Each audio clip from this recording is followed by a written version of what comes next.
Dear student, आज हम discuss करेंगे कोलराउस नियम के बारे में। कोलराउस जो थे वो एक साइंटिस्ट थे, एक वैज्ञानिक थे। इन्होंने एक नियम दिया था किसी भी इलेक्ट्रोलाइटिक सॉल्यूशन। एक सॉल्यूशन इन्होंने लिया, सपोज करो उस कोई NaCl लिया और उसका सॉल्यूशन इन्होंने बनाया। NaCl जो है वो अपने आयंस में टूट जाता है, NaCl अपने आयंस में टूट जाता है, Na positive plus Cl negative. इन्होंने थोड़ा सा जो भी सॉल्यूशन बनाया उससे जो था इन्होंने एक बहुत ज़्यादा डाइल्यूट करते रहे, इनफाइनाइट डाइल्यूशन पर किया। इस पर दिया था इनफाइनाइट डाइल्यूशन, अनंत तनुता पर, यानी किसी भी सॉल्यूशन को ये उसे डाइल्यूट करते रहे और डाइल्यूट करने के बाद उसमें जो कैटायन और एनायन बने, यानी जो पॉजिटिव आयन बने और जो नेगेटिव आयन बने, उस पर इन्होंने एक नियम दिया। इसलिए इस नियम को कोलराउस नियम कहते हैं। इन्होंने ये बताया था कि जो अनंत तनुता पर किसी भी विलयन की मोलर चालकता जो होती है, किसी भी विलयन की मोलर चालकता, उसमें पॉजिटिव और नेगेटिव यानी जो धनात्मक कैटायन होते हैं, जो एनायन होते हैं, उन दोनों के योग के बराबर। यानी eight infinite dilution the molar conductance of an electrolyte will be equal to the sum of conductance of positive and negative ions। जैसे इन्होंने कहा NaCl, इसे उल्टा भी बोलते हैं, बहुत से लोग जो भी बोलते हो उल्टा Bm, यानी ये होता है मोलर चालकता। उल्टा Bm कहते हैं, इसे कहते हैं मोलर चालकता यानी मोलर कंडक्टेंस। क्या कहते हैं इसे? मोलर कंडक्टेंस यानी मोलर चालकता। इन्होंने ये बताया था कि ये मोलर चालकता होती है। ये NaCl सॉल्यूशन हो गया और इसे डाइल्यूट करते गए, तो जो डाइल्यूट करते गए तो जो Na पॉजिटिव था और जो Cl नेगेटिव था इनके योग के बराबर थी, यानी Na positive plus Cl negative. ये इन्होंने क्या दिया था? रूल दिया था। ये इनका फॉर्मूला था कोलराउस का। उल्टा भी है NaCl, यानी NaCl की मोलर चालकता बराबर Na की मोलर चालकता प्लस Cl की मोलर चालकता, यानी Na पॉजिटिव आयन हो गया, Na पॉजिटिव आयन की मोलर चालकता कह देंगे। Cl नेगेटिव आयन हो गया तो Cl नेगेटिव आयन की मोलर चालकता कह देंगे। तो ये धनायन हो गया और ये ऋणायन हो गया, दोनों के योग के बराबर। ये था कोलराउस। अब इसके बाद पढ़ते हैं हम स्टैंडर्ड हाइड्रोजन इलेक्ट्रो। क्या पढ़ते हैं इसे? Standard hydrogen electro. इसके बारे में डिस्कस करते हैं, ये क्या होता है, स्टैंडर्ड हाइड्रोजन इलेक्ट्रोड क्या होता है। जो स्टैंडर्ड हाइड्रोजन इलेक्ट्रोड होता है, इसमें स्टैंडर्ड का मतलब समझते हैं आप? एक स्टैंडर्ड यानी कोई भी चीज़ जो हो वो कैसी हो, स्पेसिफिक हो, एक पार्टिकुलर चीज़ हो, वो कहलाती है स्टैंडर्ड। ठीक है, जैसे इसमें टेम्परेचर 25 डिग्री सेंटीग्रेड, ठीक है। मोलर सॉल्यूशन होगा वो 1 m का होगा, क्लियर। जो प्रेशर होगा वो 1 एटमॉस्फेयर होगा। जब ये तीनों कंडीशंस लागू हों, that is standard condition, that is standard condition. तो इसलिए इसे कहते हैं स्टैंडर्ड हाइड्रोजन इलेक्ट्रोड, यानी मानक हाइड्रोजन विभव, मानक हाइड्रोजन इलेक्ट्रोड। क्या कहते हैं? मानक हाइड्रोजन इलेक्ट्रोड कहते हैं। और इसके द्वारा किसी भी सिंगल सेल का इलेक्ट्रोड काउंट किया जाता है। इसमें होता क्या है, एक वही बीकर ले लेते हैं और इस बीकर के अंतर्गत 1 mSCl का सॉल्यूशन क्या लेते हैं? 1 mSCl का सॉल्यूशन, क्लियर। एक प्लेटिनम वायर, प्लेटिनम या कॉपर वायर, कुछ बुक में प्लेटिनम वायर मिलेगा, कुछ में कॉपर वायर मिलेगा, ध्यान रखना है इस चीज़। प्लेटिनम वायर ले लेते हैं इस प्लेटिनम वायर पर एक प्लेटिनम फॉयल लगा देते हैं। क्या लगा देते हैं? Platinum foil. इस प्लेटिनम फॉयल को बने हुए Cl में डिप कर देते हैं और इसे एक गिलास की रॉड द्वारा कवर्ड कर देते हैं। क्या करते हैं? कवर्ड। इसमें यहाँ पर 1 एटमॉस्फेयर प्रेशर पर, यानी 1 एटमॉस्फेरिक दाब पर हाइड्रोजन गैस प्रवाहित करते हैं। क्या करते हैं? हाइड्रोजन गैस प्रवाहित करते हैं। इसीलिए इसे मानक हाइड्रोजन इलेक्ट्रोड या स्टैंडर्ड हाइड्रोजन इलेक्ट्रोड कहते हैं। कंडीशन होती है टेम्परेचर 25 होना चाहिए, सॉल्यूशन 1 m का होना चाहिए और प्रेशर 1 एटमॉस्फेरिक होना चाहिए। ये बन जाता है हमारा स्टैंडर्ड हाइड्रोजन इलेक्ट्रोड। और जो इसका इलेक्ट्रोड पोटेंशियल होता है वो 0 होता है। कैसा होता है? 0 होता है। इसके द्वारा हम जो होता है किसी जो हाफ सेल्स होते हैं, जैसे हमने पीछे हाफ सेल्स पढ़ा था, ऑक्सीडेशन हाफ सेल और reduction half cell, oxidation half cell और रिडक्शन हाफ सेल, उनके इलेक्ट्रोड विभव को काउंट करने के लिए इसका यूज किया जाता है। जैसे सपोज करो हमें डिटरमाइन करना है डिटर्मिनेशन ऑफ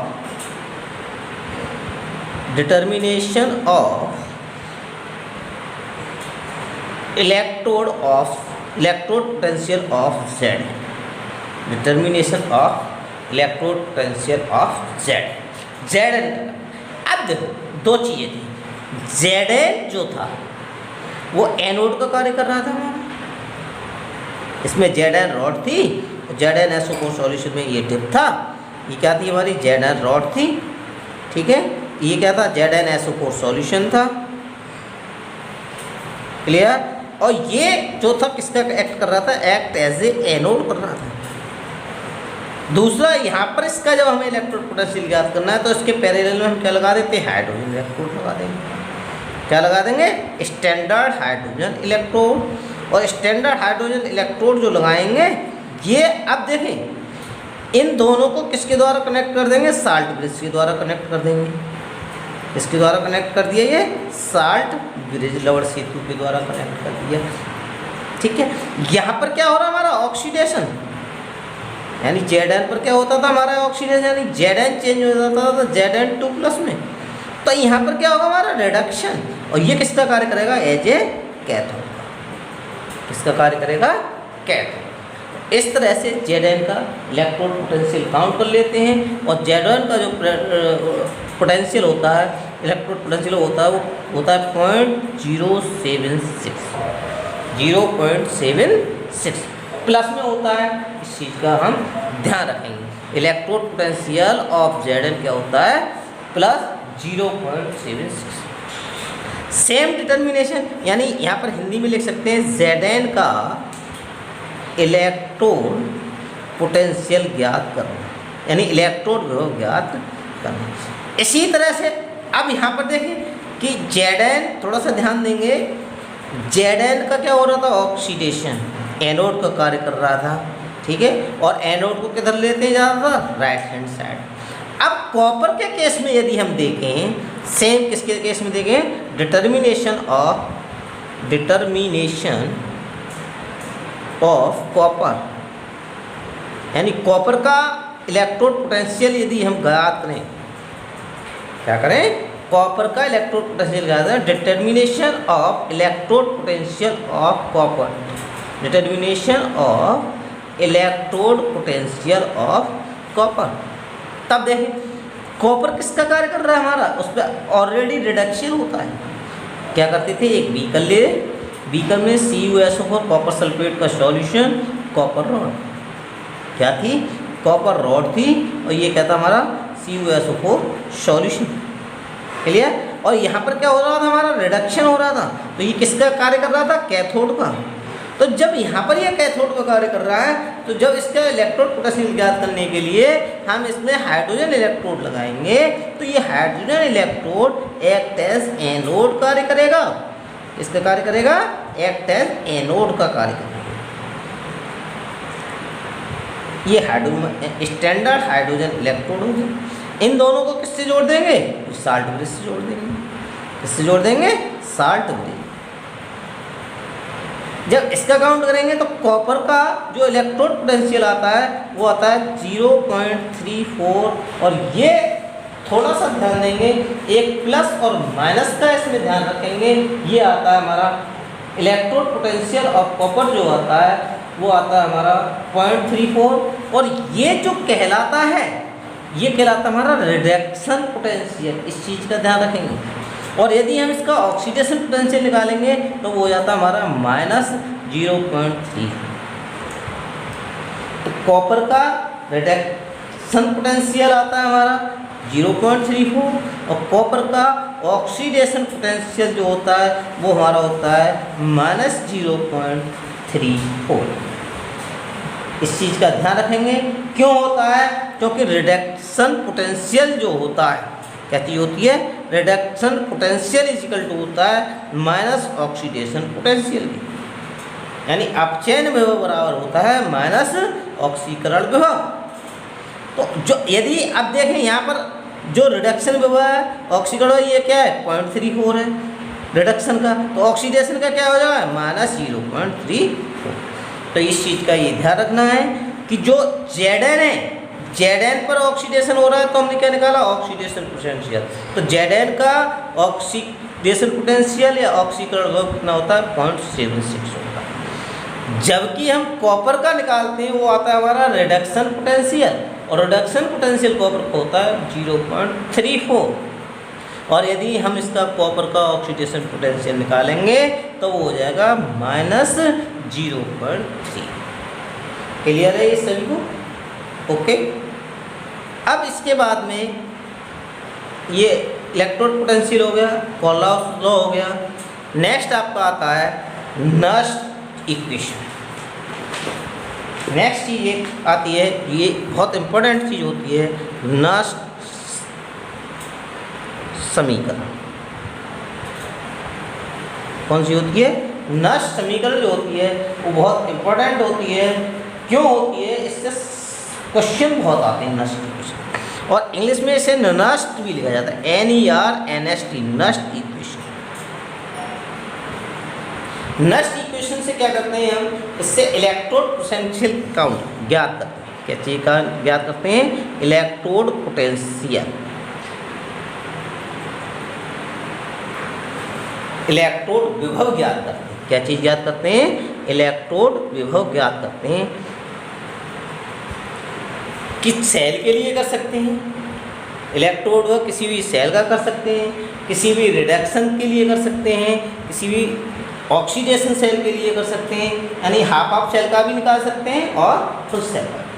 तो इसमें सपोज करो कोई भी रिएक्शन होती है MN plus Ne minus M। It means that ये रिएक्शन कौन सी है? रिडक्शन। किसके लिए निकालेंगे हम? रिडक्शन। देखिए इसके लिए एक चीज़ हमें ध्यान रखनी है, E E0 minus RT upon NF ln, और यहाँ पर हमेशा ध्यान रखेंगे प्रोडक्ट अपॉन रिएक्टेंट होता है। अब इस ln को जब हम चेंज करते हैं तो ये आता है E0 minus 2.303 RT NF log product upon reactant. ये कंडीशन आ आती है। अब इसको हम अप्लाई करें इस रिएक्शन, तब जरा देखें क्या हो जाएगा। E0 minus 2.303 RT upon NF log, तो देखिए प्रोडक्ट कौन सा हमारा M, तो M अपॉन क्या हो जाएगा रेक्टेंट कौन सा है Mn प्लस, यानी Mn प्लस। यदि इसी इक्वेशन को मैं लागू करूं Zn2 plus 2 electron is equal to Zn, यानी ये कौन सी होगी रिडक्शन।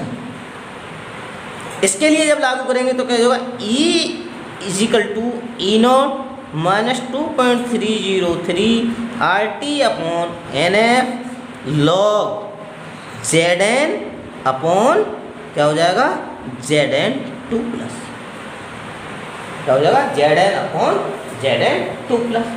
अब हम ये भी जानते हैं जो मेटल सॉलिड होती है उसकी मोलर कंडक्टिविटी कितनी होती है 1, तो Zn इक्वल टू कितना हो जाता है हमारा 1, और सॉलिड है, सॉलिड का मतलब 1 है।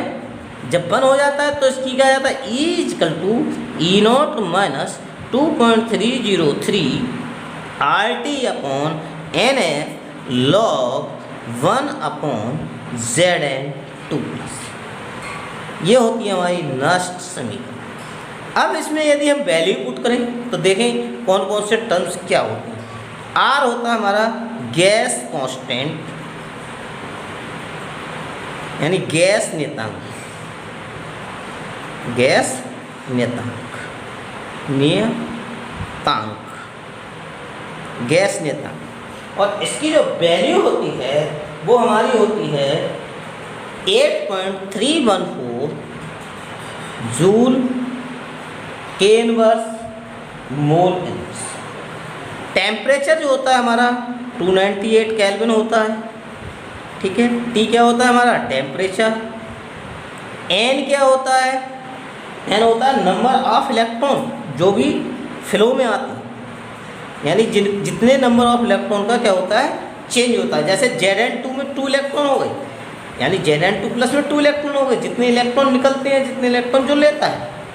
F होता है हमारा फैराडे कांस्टेंट, F क्या होता है हमारा फैराडे कांस्टेंट, फैराडे कांस्टेंट की वैल्यू होती है 96,500।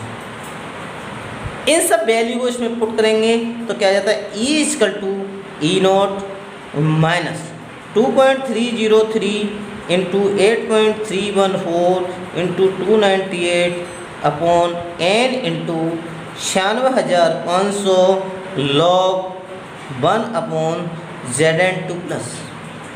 जब इस सब की कैलकुलेशन करते हैं तो ये आता है हमारा E equal to E0 minus 0.0591 upon N log 1 upon Zn2 plus. ये हमारी नष्ट इक्वेशन है, इसी के अकॉर्डिंग हम सब कैलकुलेट करते हैं। अब सपोज करो कल हमने एक रिएक्शन पढ़ी थी, एक सेल पढ़ा था Zn plus Cu2 positive is equal to Zn2 positive plus Cu। ये हमने कल गैल्वेनिक सेल में रिएक्शन पढ़ी थी। इसके लिए यदि हमें नष्ट समीकरण करनी है तो क्या हो जाएगा E is equal to E0, चाहे तो ये भी लिख सकते हैं Cu upon Zn upon Zn2 plus Cu2 plus, direct भी लिख सकते हैं, माइनस 0.0591 अपॉन N log। अब देखें प्रोडक्ट कौन सी हमारी है, रिएक्टेंट कौन सी है, तो क्या आ जाएगा Zn2 plus ion concentration, Cu की कंसंट्रेशन अपॉन Zn की कंसंट्रेशन अपॉन Cu2 प्लस की कंसंट्रेशन। यानी प्रोडक्ट कौन कौन से हो गए Zn2 प्लस और Cu, रिएक्टेंट कौन से हो गए Zn प्लस Cu। क्लियर। अब यहाँ पर देखें जैसे पहले ऊपर हमने लिया था कि Zn सॉलिड है तो 1 मोलर होता है, Zn और कॉपर क्या होता है सॉलिड, Zn इक्वल टू कॉप, Zn और Cu कैसे होते हैं सॉलिड, इसलिए इसका मान कितना मानते हैं 1 है, और जब 1 में लगाते हैं तो क्या हो जाता है E equal to E0 minus 0.0591 upon N log क्या रह जाएगा Zn2 plus upon Cu2 plus. अब देखें जरा Zn का Zn2 में क्या हुआ ऑक्सीडेशन, तो ये क्या हो गया हमारा ऑक्सीडेशन, और ये रिडक्शन हुआ तो ये क्या हो गया हमारा रिडक्शन। तो क्या इक्वेशन बन गई E equal to E0 minus 0.0591 upon N log oxidation upon reduction. ये जो है हमारी नष्ट समीकरण कंप्लीट होती है। नेक्स्ट डिस्कस नेक्स्ट वीडियो में करेंगे, नेक्स्ट टॉपिक का जो डिस्कशन होगा वो नेक्स्ट वीडियो में होगा। Okay, thank you.